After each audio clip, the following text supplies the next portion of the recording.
அந்த தீபம் ஏற்ற விழாவை தடுத்து அங்க போறவங்களை எல்லாம் கைது செய்து ஒரு அராஜக போக்கை திராவிட முன்னேற்ற கழக அரசாங்கமும் அங்க இருக்கிற காவல்துறையும் மக்களுடைய வழிபாட்டு உரிமையை தடுத்துக் கொண்டிருக்கிறார்கள்.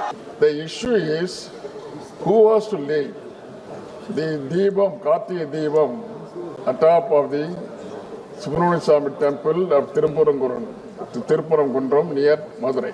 Whether the recognized official Hindu Religious Endowment Board representative or some miscreants just now, they wanted to create some problem. They went to the court and got a judgment from the RSS judge. How can he cast aspersion on the judge? It is a very serious matter. Baluji, this will lead to unnecessary trouble.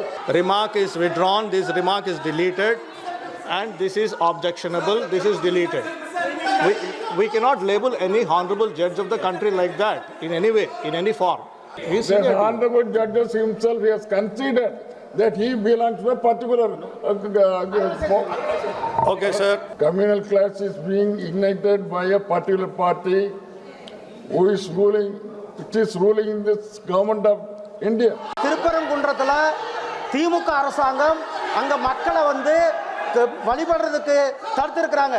High court judgement கொடுத்த பிறகு கூட ஹைகோர்ட்டினுடைய ஆர்டரை தமிழ்நாடு அரசாங்கமும் தமிழ்நாடுனுடைய காவல்துறையும் மதிக்காம அங்க வந்து போக இருந்த மக்களை வந்து தடுத்து நிறுத்தி இருக்கிறாங்க.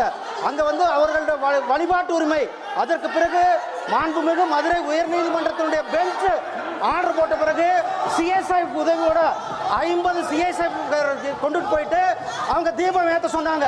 ஆனால் அந்த தீபம் ஏற்ற விழாவை தடுத்து அங்க போறவங்களை எல்லாம் கைது செய்து ஒரு அராஜக போக்கை திராவிட முன்னேற்ற கழக அரசாங்கமும் அங்க இருக்கிற காவல்துறையும் மக்களுடைய வழிபாட்டு உரிமையை தடுத்துக் கொண்டிருக்கிறார்கள். சார் வந்து அங்க ஸ்டேட்ல டிஸ்கஸ் பண்ண வேண்டிய விஷயம், அதை விட்டுட்டு இங்க வந்து அரசாங்கம் இங்க வந்து நம்மளுடைய ஹவுஸை வந்து டிஸ்டர்ப் பண்ணணும், ஹவுஸை வந்து டிஸ்டர்ப் பண்ண வேண்டியது மட்டும்தான் அவர்களுடைய ஒரே செயலாக இருக்கிறது. அவர்கள் அரசாங்கம் சட்டத்தின்படி அரசாங்கம் உயர்நீதிமன்றத்தின் உத்தரவை மதிக்க வேண்டும்.